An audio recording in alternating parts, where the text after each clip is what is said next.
오늘 저녁 우리에게 주시는 하나님의 말씀 같이 보시겠습니다. 출애굽기 5장 10절에서 14절까지 말씀 우리 같이 보시겠습니다. 출애굽기 5장 10절에서 14절까지 말씀입니다.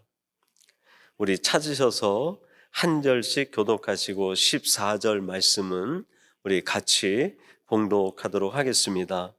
제가 10절 말씀 먼저 봉독하겠습니다.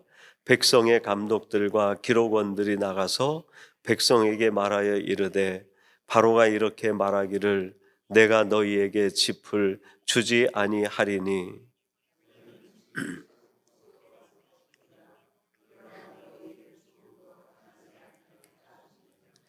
백성이 애굽 온 땅에 흩어져 곡쳐 구루터기를 거두오다가 짚을 대신하니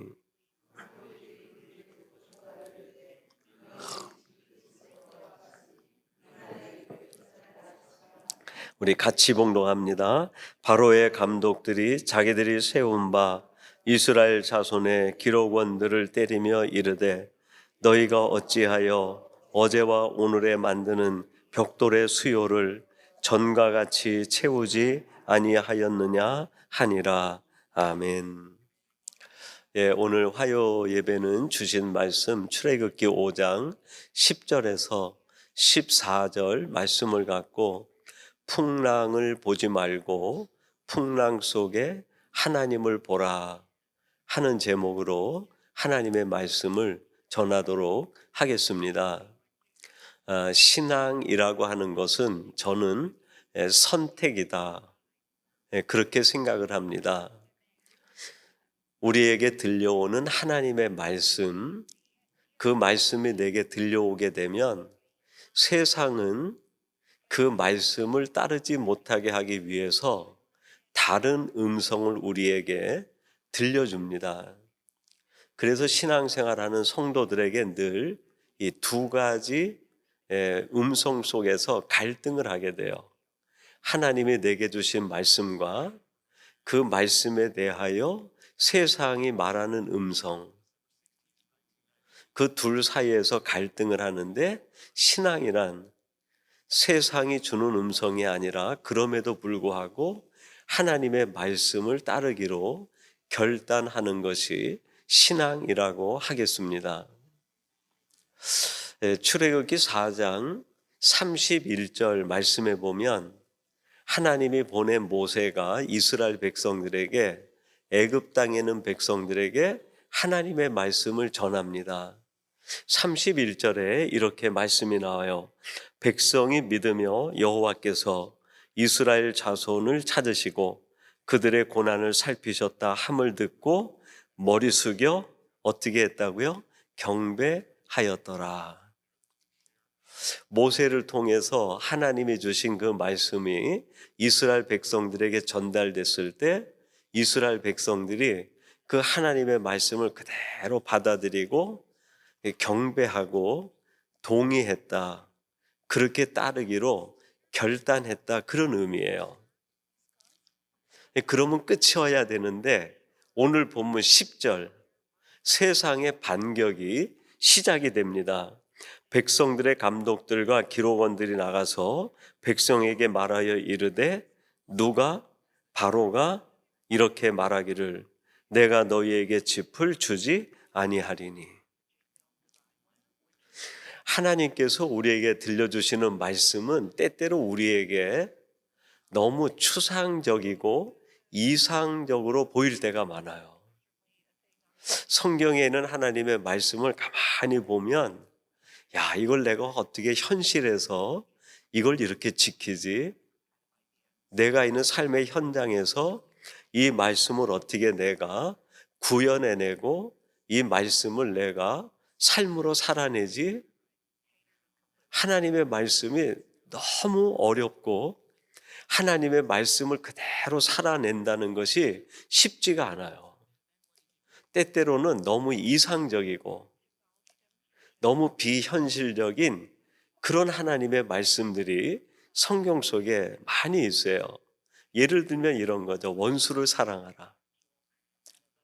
너를 핍박하는 자를 위하여 저주하지 말고 오히려 기도하라. 내 오른뺨을 때리면 왼뺨도 돌려대라는 거예요.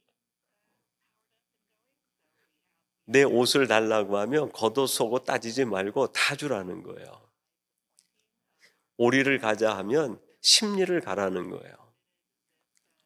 이 세상이 어두운 세상인데 너는 빛이니까 세상이 어떠하든 너는 빛과 같이 살라는 거예요.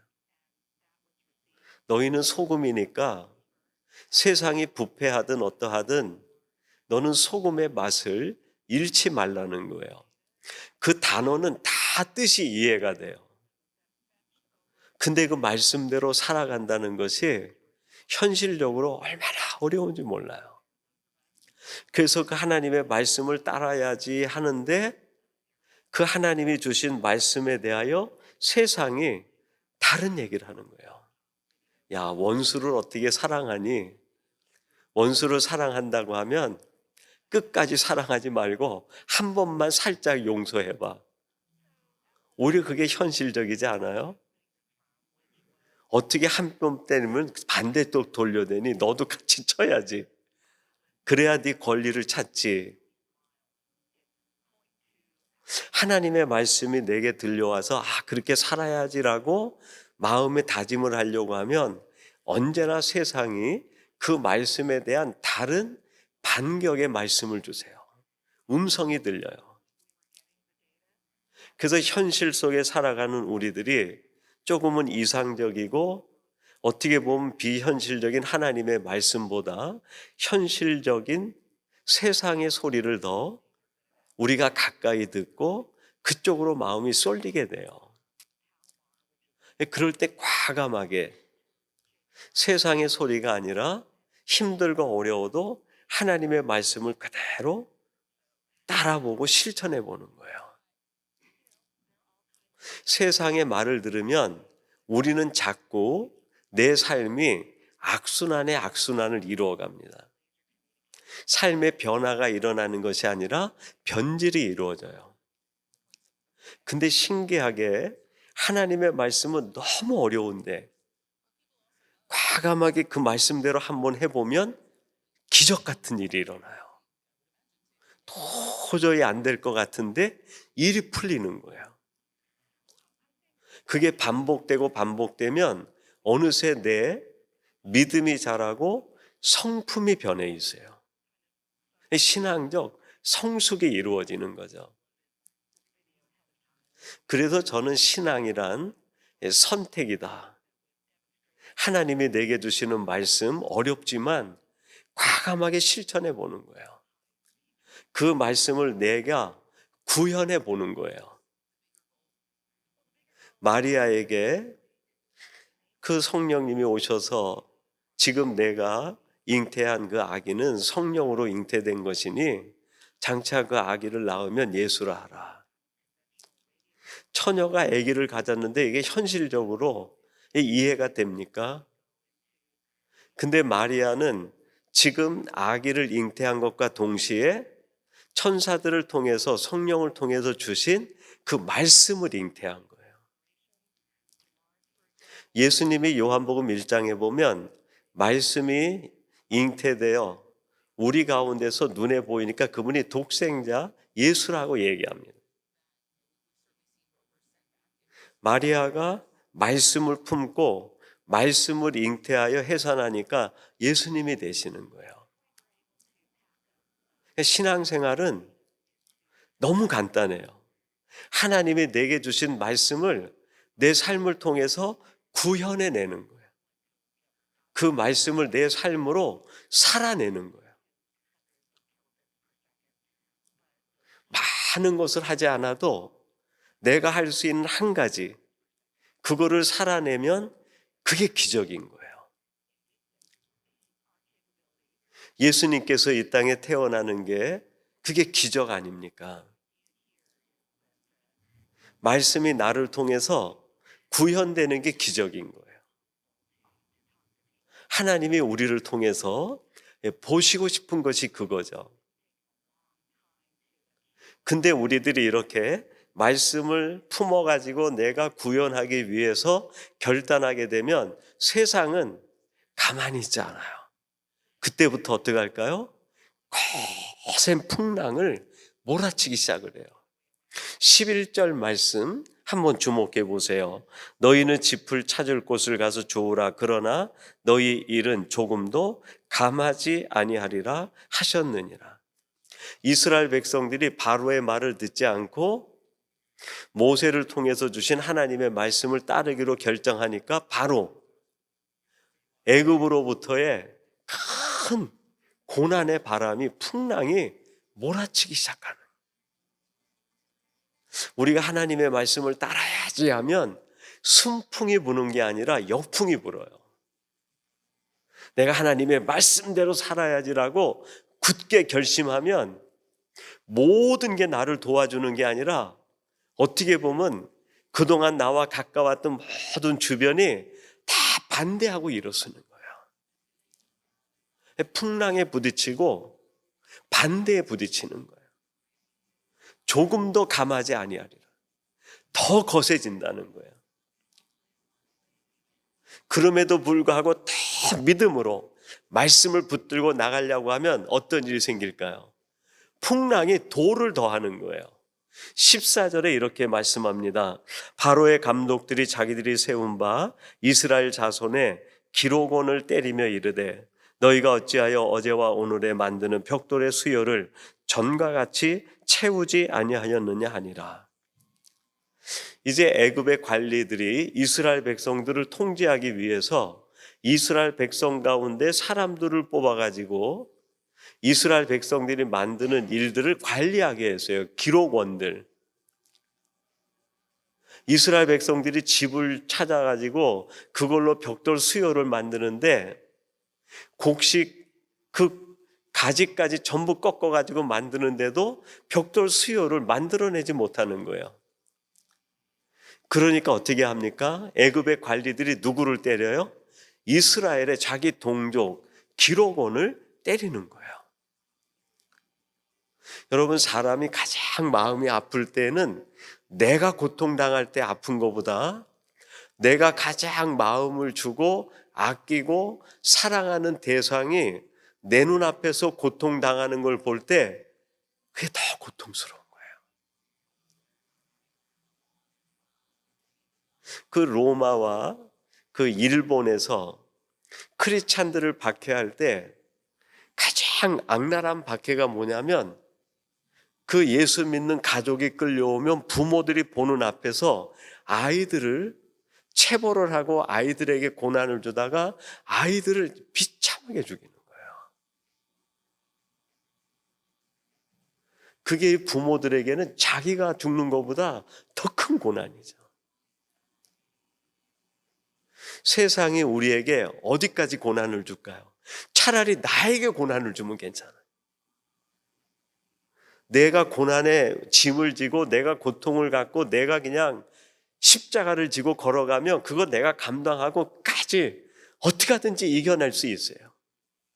근데 그게 아니라 내가 가장 사랑하는 아이들에게, 가장 사랑하는 대상들에게 고통을 주고 아픔을 주는 거예요. 그거를 볼 때 그걸 바라보는 사람들의 마음이 몇 배로 무너지는 거죠.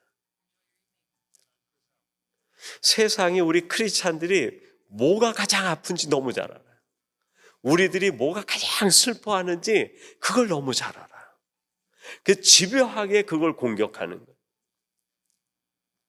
그럼 이렇게 애굽이라는 세상과 바로가 풍랑을 일으켜서 끝까지 말씀을 따르고 말씀을 지키려고 하는 크리스찬들, 믿는 자들에게 어려움을 줄 때 우리들은 어떻게 해야 되겠는가? 오늘 본문을 통해서 보면 두 가지 중요한 방법을 가지고 우리가 선택을 해야 돼요. 첫째는 바로가 만든 풍랑을 뚫고 들어오시는 하나님을 바라보는 거예요. 지금 풍랑을 일으키는 바로를 보는 게 아니에요. 지금 거세게 파도를 일으키는 세상을 보는 것이 아니라 그 풍랑과 바람을 뚫고 들어오시는 하나님을 보는 거예요. 출애굽기 3장 8절 상반절에 보면 이렇게 말씀합니다. 내가 내려가서 그들을 애굽인의 손에서 건져내고, 내가 내려가서. 지금 애굽에서 가장 고통받고 눈물 짓고 탄식하고 있는 이스라엘 백성들, 애굽이라는 세상에도 고통받고 바로가 일으키는 풍랑에 고난받는 하나님의 자녀와 백성들을 위해서 누가 내려간다고요? 하나님이 직접 내려가시겠다. 지금 내 앞에 있는 큰 고난과 풍랑이 일 때 그 풍랑만 보면 안 돼요. 우리는 그 풍랑 너머 저쪽에 우리들을 향해 다가오시는 우리 하나님이 계시나. 마태복음 14장 25절에 보면 제자들이 그 지중해 바다를 건너다가 풍랑을 만나는 사건이 나와요. 이런 기록이 나옵니다. 14장 25절인데요. 밤 사경에 예수께서 바다 위로 걸어서 제자들에게 오시니. 여기에 밤 사경 그랬는데 이것은 유대인의 시간으로 새벽 3시부터 6시까지를 얘기해요. 동이 트기 전 가장 어두운 때예요. 가장 어두운 때에 바다에서 풍랑이 일어가지고 배가 전복될 위기에 있을 때 그 제자들을 향해서 누가 걸어오시는 거예요? 주님이 걸어오신 거예요. 주님이. 풍랑과 바다와 파도를 보는 게 아니라 그거를 다스리고 걸어오시는 주님을 바라보는 거예요. 1925년에 24살의 나이로 프린스턴 신학대학교에 유학을 가신 목사님이 계세요. 지금은 돌아가신 한경직 목사님이세요. 24살에 프린스턴 신학대학에서 공부를 하시고 석사 과정을 마치게 됩니다. 그리고 1929년 미국으로 가진 지 4년 뒤에 석사 과정을 마치시고 예일대 박사 과정을 들어가기 위해서 원서 접수를 다 해놨어요. 근데 몸이 안 좋은 거예요. 그래서 진단을 받아보았는데 결핵 3기예요. 결핵 3기. 지금은 결핵이 심해도 거의 치료 방법이 있습니다. 결핵으로 생명을 위협당하는 일이 거의 없어요. 1920년대, 30년대 이때 가장 무서운 게 결핵이었어요. 결핵 3기면 지금 암 선고를 받은 것 이상으로 사형 선고를 받는 것과 같습니다. 박사과정 가려는 것을 포기하고 미국 사람이 지은 멕시코에 결핵 요양원이 있었어요. 그 요양원에 가셔서 요양 생활을 하십니다. 매일 죽음과 사투를 벌이시는 거예요. 나중에 그 한경직 목사님이 은퇴하시고 난 뒤에 자서전을 쓰셨는데 그 자서전에서 그런 얘기를 하세요. 하나님, 나를 3년만 살려주시면 조국으로 돌아가서 하나님께 진 빚을 갚겠습니다. 원래 한경직 목사님이 미국으로 오신 것은 예일대를 박사과정 마치시고 미국에서 교수 생활을 하려고 그렇게 준비를 하신 거예요. 근데 그 결핵 요양원에서 자신의 인생의 가장 어두운 때, 결핵이라는 풍랑을 만난 그때 그 속에서 다가오시는 하나님을 경험하는 거예요. 깊은 하나님을 만나요. 1931년에 거의 완치가 되십니다. 그리고 바로 한국으로 들어오신 거예요. 딱 3년 만에 치료가 되신 거예요. 한국에 오셔서 숭실 학교의 교목으로 재직하시면서 베다니 교회라고 개척을 했어요. 그 베다니 교회가 지금 서울 영락교회 전신이에요. 나중에 교회 이름을 서울 영락교회로 바꾸셔서 거기에서 목회하시고 은퇴를 하세요. 한국에서 가장 존경받는 목회자 중에 한 분이 되신 거죠. 자서전에서 그렇게 얘기를 해요. 자신이 가장 고난스러울 때, 절망일 때, 눈 뜨면 죽음과 직면하는 그때에 자기에게 다가오시는 하나님을 경험했다. 여러분, 하나님께서 한경직 목사님께만 그렇게 하시겠습니까? 그러지 않을 것 같아요. 여기 계신 여러분 한 분 한 분에게도 그 좋으신 하나님이 지금 여러분을 향해 나가고 계시는 중이에요. 내가 육신적으로, 경제적으로 자녀들을 교육하며 사회적으로 힘들고 어려울 때 내가 홀로 있는 게 아니에요. 내가 만난 풍랑을 뚫고 하나님이 오시는 거예요. 사도행전 27장에 보면 사도 바울이 그 로마로 압송되어 가는 기사가 나옵니다. 알렉산드리오라는 배를 타고 지중해를 지나는데 유라굴로라는 큰 광풍을 만나요. 그 풍랑이 얼마나 거셌는지 그 배에 탄 사람들 모두가 죽음 직전까지 가요. 사도행전 27장 20절에 이렇게 말합니다. 여러 날 동안 해도 별도 보이지 아니하고 큰 풍랑은 그대로 있음에 구원의 여망마저 없어졌더라. 아무것도 보이지 않는 거예요. 하늘이 그냥 캄캄한 거예요. 해도 보이지 않고 별도 보이지 않고 내가 여기서 살아날 수 있겠다. 희망이 없는 거예요. 여러분, 때때로 우리들이 이런 경험, 이런 마음 상태에 빠질 때가 있지 않습니까?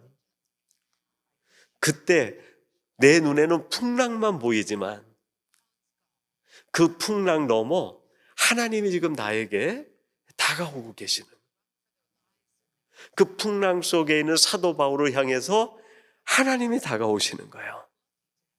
사도행전 27장 23절, 내가 속한 바 곧 내가 섬기는 하나님의 사자가 어젯밤에 내 곁에 서서 말하되, 어젯밤에 큰 풍랑으로 아무것도 보이지 않는 캄캄한 암흑 같은 바닷속에 하나님이 내 곁에 서서 내게 말씀하시는, 여러분 옆에 한번 보세요.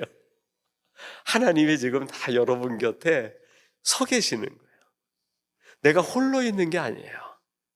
여러분이 힘들고 눈물 흘리고 여러분이 낙심하고 절망할 때 혼자 있는 게 아니에요. 내가 만난 내 인생의 깊은 어둠의 밤에 어느새 하나님은 내 곁에 조용히 와 계시는 분이에요. 한경림 목사님에게 그렇게 찾아오셨다고 하면, 사도 바울에게 이렇게 찾아오셨다고 하면 저는 확실히 믿습니다. 우리 모두에게도 그 하나님은 예외 없이 우리들이 눈물 흘릴 때 찾아오시고 우리들이 절망에 낙심에 슬퍼할 때 조용히 내 곁에 찾아오시는 분인 줄로 믿습니다. 이걸 믿는 거예요, 이걸. 그리고 또 한 가지, 풍랑이 거세게 일어날 때 우리들에게 꼭 필요한 것이 하나 있는데, 앞으로 이루실 하나님의 약속을 붙드는 거예요, 약속. 아까 제가 출애굽기 3장 8절 상반절을 얘기 드렸는데 하반절에 이런 말씀이 나옵니다. 그들을 그 땅에서 인도하여 아름답고 광대한 땅, 젖과 꿀이 흐르는 땅, 곧 가나안 족속, 헷 족속, 아모리 족속, 브리스 족속, 히위 족속, 여부스 족속의 지방에 데려가러 하노라. 지금 고난받고 역경 가운데 있는 이스라엘 백성들에게 하나님이 주신 게 뭐예요? 약속을 주신 거예요. 내가 너희들을 너희 조상 대대로 약속한 그 가나안 땅에 데려갈 거야. 약속을 주신 거예요. 왜 약속을 주셨을까요? 힘들고 어려울 때 이 약속을 붙들고 일어서라는 거예요. 하나님의 약속은 우리를 일으키는 힘이 있어요. 하나님의 약속은 내 영혼을 소성케 하는 능력이 있어요. 하나님의 약속은 내가 다시 한번 도전하게 하는 힘이 그 속에 있어요. 근데 이 약속을 놓치면 우리는 무기력해져 버려요. 이스라엘 백성들이 약속을 붙들고 애굽에서 나와가지고 홍해의 길을 가는데 3일 길을 갔어요. 하나님의 약속을 붙든 것 같은데 3일 길을 간 뒤에 힘이 빠져버리는 거예요. 왜 그랬을까요? 약속을 굳게 붙들지 못하는 거예요. 홍해가 가로막고 있는데 뒤에서 바로의 군사가 쫓아오는 거예요. 이스라엘 백성 전체가 홍해와 바로의 군사 사이에서 완전히 공포에 질려버린 거예요. 바로가 큰 풍랑을 일으킨 거예요. 그때 모세가 하나님 앞에 기도했더니 하나님이 주시는 말씀이 뭡니까? 출애굽기 14장 13절에 이렇게 말씀합니다. 모세가 백성에게 이르되 너희는 두려워하지 말고 가만히 서서 여호와께서 오늘 너희를 위하여 행하시는 구원을 보라. 너희가 오늘 본 애굽 사람을 영원히 다시 보지 아니하리라. 너희는 가만히 서서 하나님이 어떻게 일을 이루시는지, 하나님이 약속한 것이 어떻게 이루어져 가는지 그걸 보라는 거예요. 다른 말로 표현하면 무슨 말일까요? 당황하지 말고 약속을 붙들라는 약속을. 홍해를 보지 말고 지금 나를 죽이기 위해 뒤쫓아오는 바로의 군사를 보지 말고 내가 너희들에게 약속한 약속을 붙들라는 거예요. 여러분, 우리들도 살아가다 보면 쫓길 때가 있어요. 시간에 쫓길 때가 있고 돈에 쫓길 때가 있고 뭔가 내가 해야 될 일에 막 쫓길 때가 있어요. 얼마나 마음이 힘들어지는지 몰라요. 여러분, 그럴 때 우리들이 섣불리 하나님의 약속이 아니라 다른 대안들을, 내가 생각하는 쉬운 것들을 붙들기 쉬워요. 그게 아니에요. 세상이 아무리 나를 긴장하게 만들고 쫓아와도 하나님의 약속만 붙드는 거예요. 약속만. 그렇게 이스라엘 백성들이 광야를 40년 지나는 동안에 또 뭐가 느슨해질까요? 하나님의 약속을 붙드는 게 느슨해져 버렸어요. 40년이 지나서 모세가 죽은 뒤에 이스라엘 백성들이 이제 요단을 건너 가나안 땅에 들어갈 직전 여호수아에게 하나님이 반복해 주시는 말씀이 있어요. 여호수아서 1장 2절 말씀.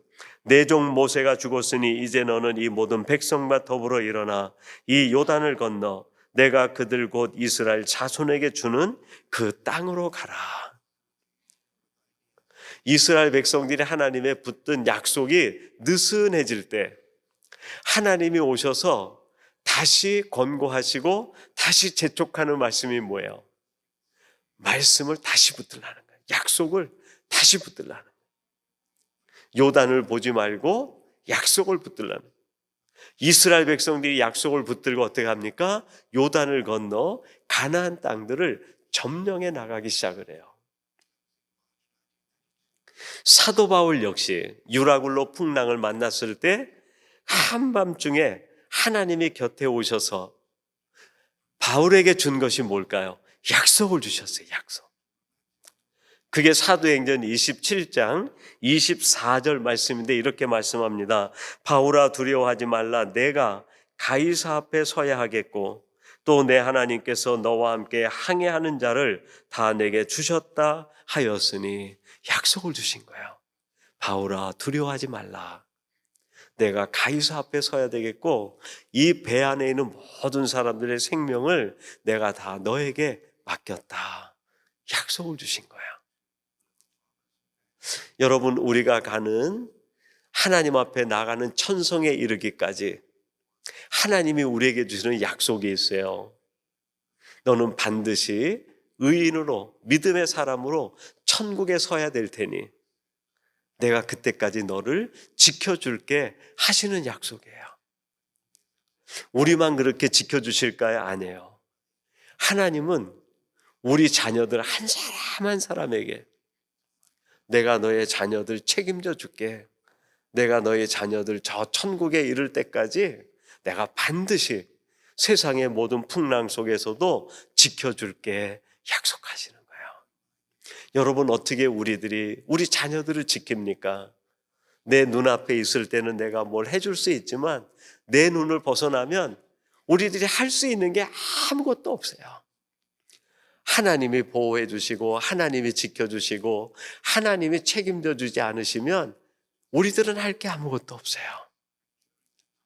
지금 하나님께서 바울에게 말합니다. 바울아, 두려워하지 말라.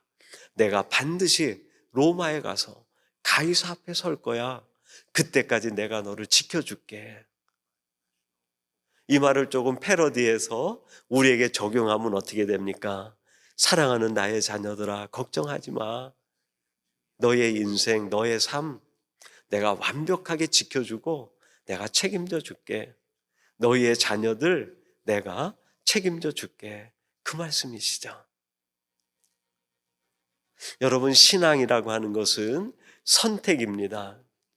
하나님이 내게 주신 말씀, 어려운 말씀들이에요. 그 말씀을 더 어렵게 만드는 게 그 말씀에 대하여 세상이 다른 소리를 우리에게 듣게 해요. 그래도 자꾸 우리들이 말씀에 집중하지 못하고 세상 소리로 우리의 삶을 자꾸 지연시키게 되고 하나님의 말씀을 놓치게 만들어요. 근데 과감하게 어려워도 말씀을 붙드는 거야.